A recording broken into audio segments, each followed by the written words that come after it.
Hello बच्चों, मैं विपुल सिंह आज इलेक्ट्रोस्टैटिक्स इंग्लिश मीडियम के लिए लेक्चर फर्स्ट लेकर के आया हूँ।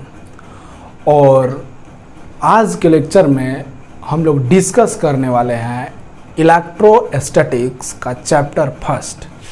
यानी हम लोगों ने पढ़ा है कि क्लास 12th का जो सिलेबस है वो 5 यूनिट में डिवाइड है। Electrostatics, current electricity, magnetism, optics और modern physics.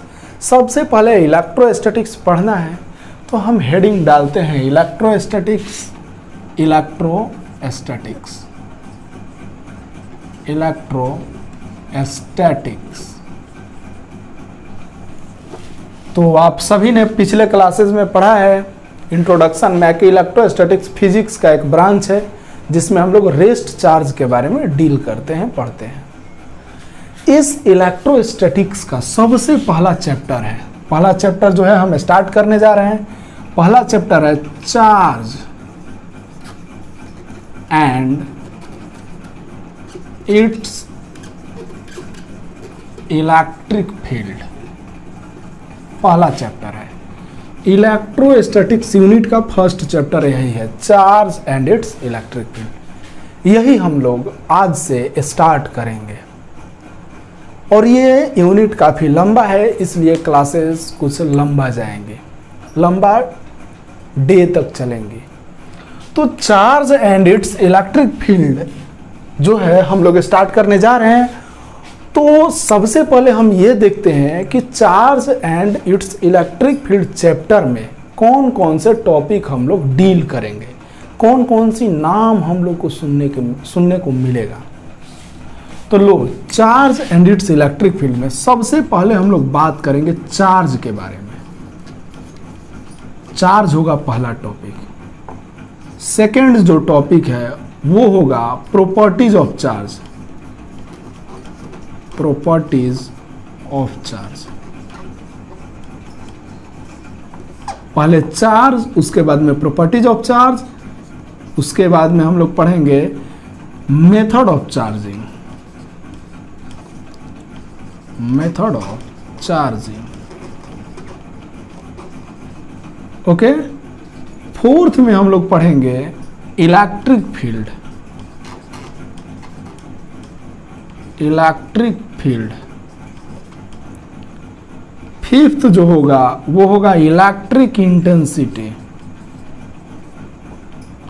Electric intensity. Sixth जो होगा एप्लीकेशन इसका, इलेक्ट्रिक इंटेंसिटी का application, application of electric intensity, intensity. Seventh जो होगा इलेक्ट्रिक पोटेंशियल के बारे में पढ़ेंगे, इलेक्ट्रिक पोटेंशियल। 8 जो होगा इलेक्ट्रिक पोटेंशियल का भी application, application of electric, sorry application इसमें हम लोग नहीं पढ़ेंगे, इलेक्ट्रिक पोटेंशियल ही पढ़ेंगे। और एक है 8 नंबर जो कि सबसे ज़्यादा इंपॉर्टेंट है, वो है कूलम्ब्स लॉ, कूलम्ब्स लॉ। ठीक है, ये 8 चीज़ें हैं, 8 टॉपिक है इस चैप्टर में डील करने के लिए। तो इन्हीं 8 टॉपिक को हम लोग डील करेंगे। पहले चार्ज के बारे में पढ़ेंगे, फिर property of charge, method of charging. इतना पढ़ने के बाद में हम लोग पढ़ेंगे कूलम्ब्स लॉ, और कूलम्ब्स लॉ पढ़ने के बाद electric field, electric intensity, application of electric intensity, electric potential, और एक है वो है इलेक्ट्रोस्टैटिक, या बोले तो electric potential energy,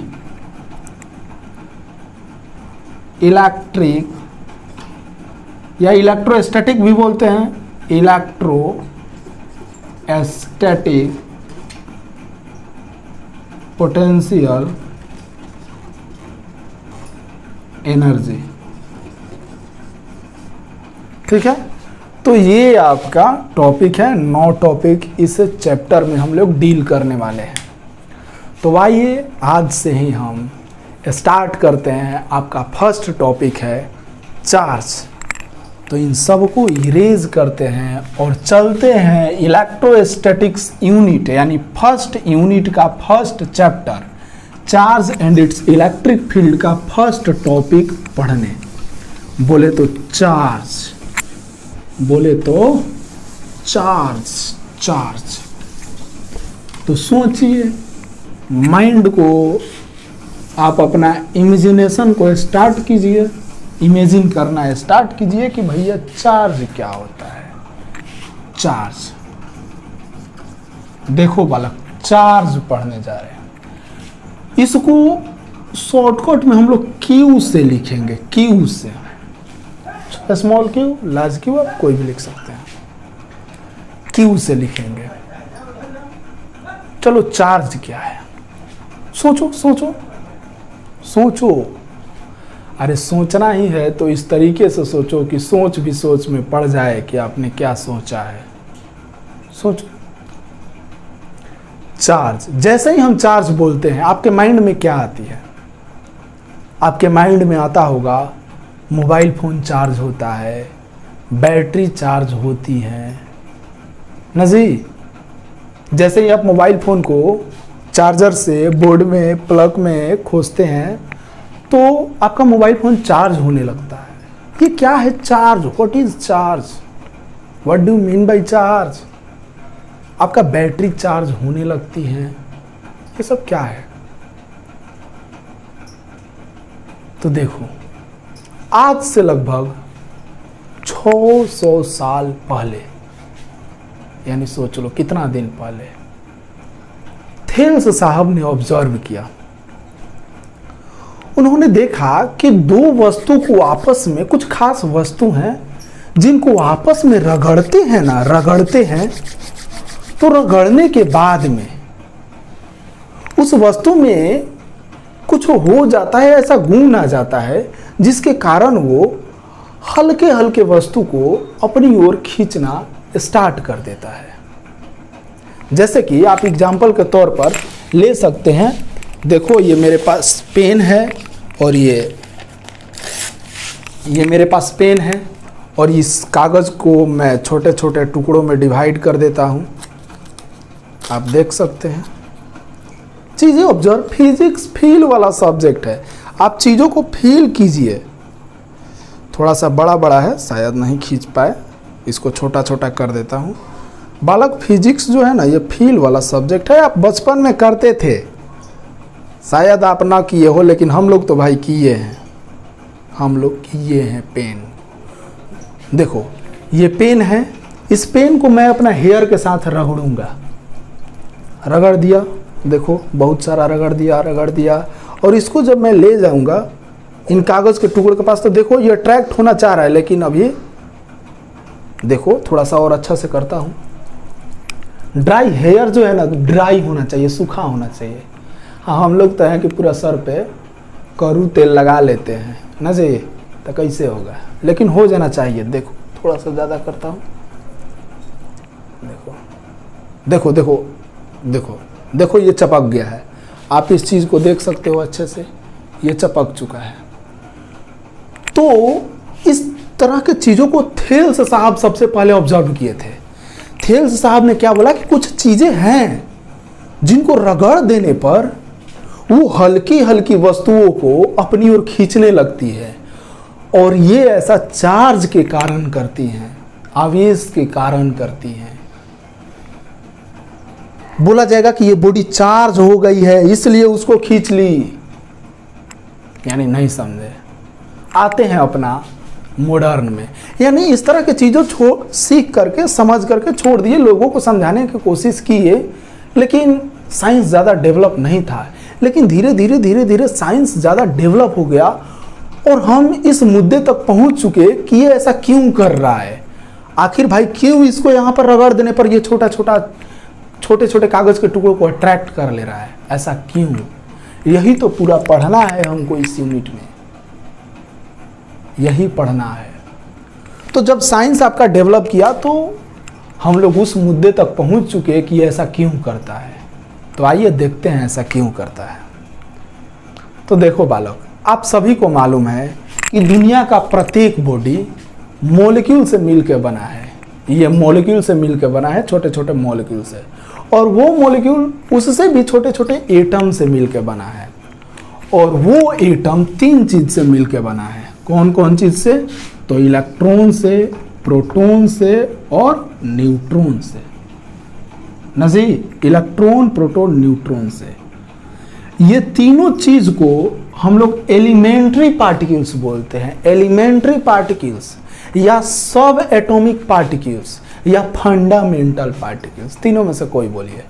electron, proton, neutron is called elementary particles, fundamental particles या सब एटॉमिक पार्टिकल्स। इन तीनों को फंडामेंटल पार्टिकल्स बोलते हैं। तो यही इलेक्ट्रॉन, प्रोटॉन, न्यूट्रॉन होता है। और आपने केमिस्ट्री में, फिजिक्स में बचपन से जानते आए हैं कि इलेक्ट्रॉन पर माइनस चार्ज होता है। चार्ज का नाम देखिए कहाँ आता है। इलेक्ट्रॉन पर माइनस चार्ज होती है, प्रोटॉन पर प्लस चार्ज होती है और न्यूट्रॉन पर कुछ नहीं होता है। ऐसा आप जानते हैं पहले से। यही इलेक्ट्रॉन पर जो माइनस है इसी को चार्ज बोलते हैं। प्रोटॉन पर कुछ है जिसको हम लोग चार्ज बोल रहे हैं, न्यूट्रॉन पर कुछ नहीं है जिसको हम लोग चार्ज बोल रहे हैं।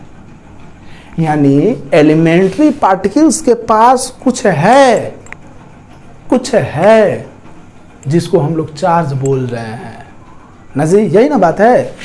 इलेक्ट्रॉन, प्रोटॉन के पास कुछ है जिसको हम लोग चार्ज बोल रहे हैं। तो वो क्या है देखते हैं। देखो बालक क्या बोलता है। इसके डेफिनेशन को समझने के लिए बहुत मस्त सा डेफिनेशन है। हम एक एक्सपेरिमेंट करते हैं और उस एक्सपेरिमेंट के बेसिस से खुद ब खुद हम लोग डेफिनेशन पता कर सकते हैं। आप ही बताओ एक सिंपल, अगर हम इस पृथ्वी पर, इस अर्थ पर हम बोले कि दो लड़का को रख दिया जाए, क्या वो रह लेगा, सरवाइव कर लेगा लाइफ? अगर हम दो लड़का को रखेंगे, दो बॉयज़ को रखेंगे, तो वो दोनों बॉयज़ अपने लाइफ को सरवाइव नहीं कर पाएगा। दोनों लड़ जाएगा, लड़ कट के मर जाएगा।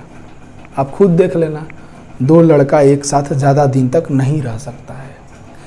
या फिर दो गर्ल्स को रख दे हम एक साथ, क्या वो दो गर्ल्स होल लाइफ अपना सरवाइव कर पाएगी? नहीं कर पाएगी, दूर भाग जाएगी। लेकिन एक गर्ल्स और एक बॉयज़ होल लाइफ रह सकता है, अपना ज़िंदगी को सरवाइव कर सकता है।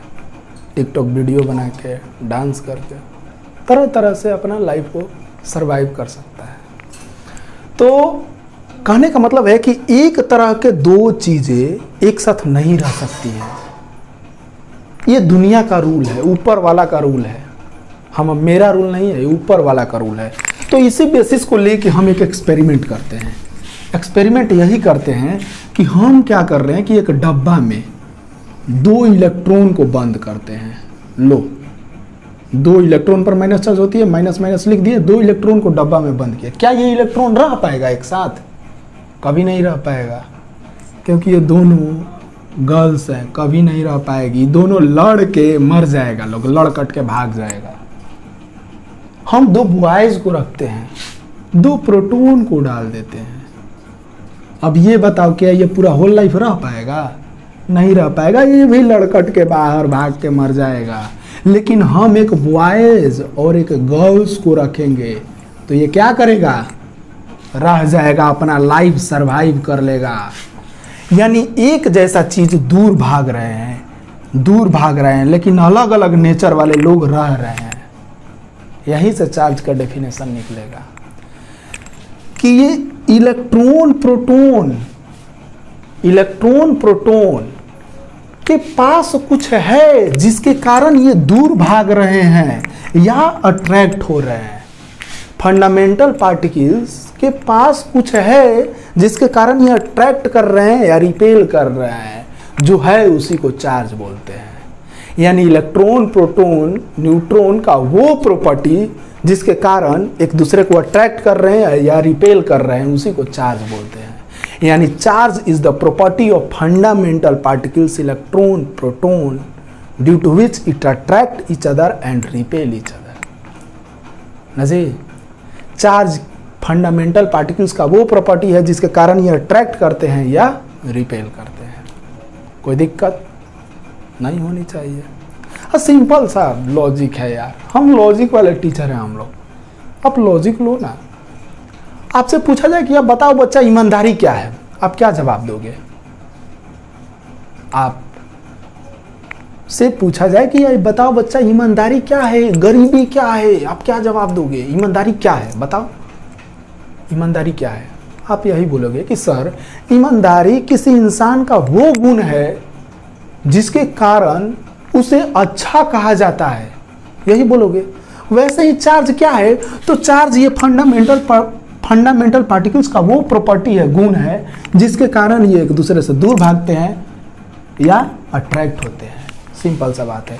Charge is the property of fundamental particles due to which it attract each other and repel each other. खत्म, बस मिटाता हूं, अब ज्यादा हम डील दिस दैट नहीं करेंगे। Charge is the property of fundamental particles due to which it attract each other and repel each other. लिख लो। रहा बात इलेक्ट्रॉन पर, हम लोगों ने बोला कि माइनस चार्ज आता है, प्रोटॉन पर प्लस चार्ज आता है। ये क्यों होता है इस बात को भी हम लोग देखेंगे, लेकिन अभी फिलहाल आप समझ लें कि इलेक्ट्रॉन पर जो है माइनस चार्ज होता है तो वो कितना होता है? वो होता है 1.6 into 10 to the power -19 coulomb. चूंकि इलेक्ट्रॉन है इसलिए इसका प्रॉपर्टी निगेटिव। प्रोटॉन होता तो इस पर कितना होता? इसका नेचर प्लस होता और ये भी 1.6 into 10 to the power -19 coulomb. अब देखो बालक, अब हम लोग आते हैं चार्ज का दूसरा डेफिनेशन पर। देखो, चार्ज का जो सेकेंड डेफिनेशन है वो इस बेसिस पर भी दिया जा सकता है कि किसी कंडक्टर में कितना करंट जा रहा है, कितना समय के लिए। सपोज मान लीजिए फैन चल रहा है, जैसे ही हम सपोज फैन ऑफ है, जैसे ही हम स्विच ऑन करेंगे तो क्या होगा? इलेक्ट्रॉन्स उस फैन के पास जाएंगे, इलेक्ट्रॉन्स जाएंगे, इलेक्ट्रॉन्स पर क्या है? चार्ज। तो चार्ज जाएंगी तो पंखा के पास चार्ज पहुंचेगा। यानी बॉडी से इलेक्ट्रॉन निकल के पंखा के पास जा रही है तो बॉडी डिस्चार्ज हो रहा है। पंखा के कंडेंसर के पास जा रहा है तो कंडेंसर चार्ज हो रहा है। तो कितना चार्ज हुआ कंडेंसर? बॉडी कितना डिस्चार्ज हुआ, यानी बैटरी कितना डिस्चार्ज हुआ। यहां से भी हम डेफिनेशन दे सकते हैं। देखिए कैसे दे सकते हैं। मान लीजिए आपके पास एक बैटरी है, ये आपका बैटरी है, ये मान लीजिए पॉजिटिव टर्मिनल है, ये आपका निगेटिव टर्मिनल है। यहाँ से वायर ऐसे ऐसे करके निकला हुआ है, ये वायर ऐसे ऐसे ऐसे ऐसे, ऐसे निकला हुआ है। यहाँ पर स्विच है, ऑन ऑफ भी आप कर सकते हैं। और यहाँ से एक मस्त वाला पंखा लगाया हुआ है, पंखा है, बजाज का है, बहुत बढ़िया हवा दे रहा है, गर्मी का दिन है, बढ़िया पंखा चाहिए। ये पंखा है। सोचो, जैसे ही हम स्विच ऑन करेंगे क्या होगा? इस वायर से करंट जाना शुरू करेगा। करंट मान लीजिए करंट जा रहा है आई, अगर करंट को आई से लिखते हैं तो करंट जा रहा है आई, और कुछ खास समय के लिए स्विच ऑन किया जा रहा है। मान लीजिए टी समय के लिए स्विच ऑन किया जा रहा है, यानी करंट टी टाइम के लिए फ्लो कर रहा है। तो उस केस में इसके पास जो चार्ज पहुंचेगा, चार्ज वो बराबर होगा इस करंट इनटू टाइम के प्रोडक्ट का। ठीक है, यानी किसी बॉडी में करंट आई टी समय के लिए फ्लो कर रहा है, then charge is equal to the product of current and time, यानी charge is equal to the product of current and time. आप इसका डेफिनेशन लिख सकते हैं कि इफ, लिखिए, if current I flow through the conductor for time t second, then charge is equal to the product of current strength and time for which current is going to pass. Okay, तो charge किसके बराबर होगा? Current into time के। यहां से आपका एक formula निकल गया कि charge is equal to current into time, यानी Q बोले तो Q is equal to I into T. Q बराबर आई टी, आपका एक फॉर्मूला निकल गया, Q is equal to I T. और इसी फॉर्मूला के बेसिस से हम लोग चार्ज के बारे में बहुत सारा डिटेल पता कर सकते हैं। लो, नोट करते आप लोग चलेंगे, नोट करते चलेंगे, लेक्चर मिस नहीं करेंगे, सब समझ में आएगा। अरे आएगा नहीं तो जाएगा कहाँ जी, आना तो पड़ेगा। हम भोजपुर वाले हैं, जबरदस्ती खींच के समझ लीजिए। चलो, तो आपने यही पढ़ा कि चार्ज जो होता है Q is equal to I into T. अब चार्ज के बारे में देखने चलते हैं। देखो, SI unit of charge, SI unit of charge, बोलो बालक क्या होगा? देखो, Q बराबर फॉर्मूला क्या होता है? I T. तो आई टी ये करंट है, करंट का ऐसा यूनिट क्या होता है? एम्पियर। टाइम का क्या होता है? सेकेंड। यानी चार्ज का ऐसा यूनिट एम्पियर सेकेंड हम लोग कह सकते हैं।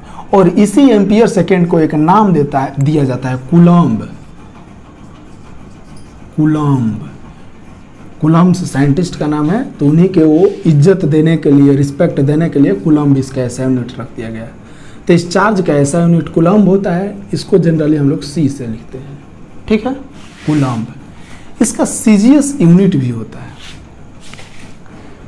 इसका यानी CGS unit of charge.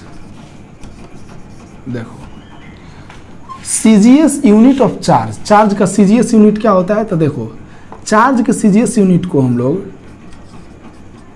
Start coulomb भी बोलते हैं, कूलम्ब, या इलेक्ट्रोस्टैटिक यूनिट भी बोलते हैं, ESU। समझ रहे हैं? स्टार्ट कूलम्ब या ESU, इलेक्ट्रोस्टैटिक यूनिट, ये दोनों चार्ज का सीजीएस यूनिट होता है। अब बात आता है कि एक कूलम्ब बराबर 1 कूलम्ब जो होता है, ये बराबर होता है 3 × 10⁹ स्टार्ट कूलम्ब का, या ESU बोले तो। ये STAT स्टार्ट कूलम्ब है, स्टार्ट नहीं है, स्टार्ट कूलम्ब। तो 1 coulomb is equal to 3 × 10⁹ stat coulomb. कोई दिक्कत? कोई दिक्कत नहीं। अब चलिए, ऐसा यूनिट हो गया, सीजीएस यूनिट हो गया। अब इसका डायमेंशनल फार्मूला देखते हैं। इस चार्ज का डायमेंशनल फार्मूला क्या होगा? तो देखिए, चार्ज का फार्मूला होता है I × T, Q is equal to I into T. I का क्या होता है? डायमेंशनल फार्मूला, बड़ा वाला I लिख दिए, टाइम का T होता है बड़ा वाला T, तो Q का जो है IT डायमेंशनल फार्मूला होगा। या हम लोग चार्ज को A से भी लिखते हैं, तो A से, यानी I का जो है डायमेंशनल फार्मूला A भी होता है, तो A और टाइम का T, AT भी लिख सकते हैं, कोई दिक्कत नहीं। ओके, अब देखो, अगला बात ये कि ये चार्ज जो है स्केलर क्वांटिटी होता है। Charge is a scalar quantity, ठीक है, स्केलर क्वांटिटी होता है। ये स्केलर क्वांटिटी है चार्ज, इसलिए आप इसको कैसे जोड़ घटाव कर सकते हैं? सिंपल मेथड से, अलजेब्रा का मेथड से। इसलिए इसको कैसे ऐड कर सकते हैं हम लोग? इसको हम लोग कैसे 1 + 2 + 3 + डॉट डॉट डॉट डॉट ऐसे ही करके हम लोग जोड़ सकते हैं। सिंपली अलजेब्रा का मेथड से जोड़ेंगे चार्ज को। जैसे कि 2 coulomb + 4 coulomb 6 coulomb, 3 coulomb + 3 coulomb 6 coulomb, ऐसे जोड़ेंगे। ये स्केलर क्वांटिटी है, हो गया। अब देखिए इस चार्ज के बारे में। तो चार्ज के बारे में हमने क्या देखा कि चार्ज जो है, charge is the property of fundamental particles due to which it attract and repel each other. If current I flow through a conductor for time t, then the charge is equal to the product of current and time. Okay, Q is equal to formula IT, SI unit coulomb, CGS unit start coulomb या ESU. 1 coulomb is equal to 3 into 10 to the power 9 start coulomb या ESU. Charge का dimensional formula IT या AT. Charge is a scalar quantity. कोई दिक्कत? तो कोई दिक्कत नहीं होनी चाहिए. ये चार्ज के बारे में बात हुई. नेक्स्ट क्लास में हम लोग चार्ज का एक और डेफिनेशन देख करके उस पर क्वेश्चंस करेंगे. तो आज के लिए इतना ही. मिलते हैं नेक्स्ट क्लास में. Thank you.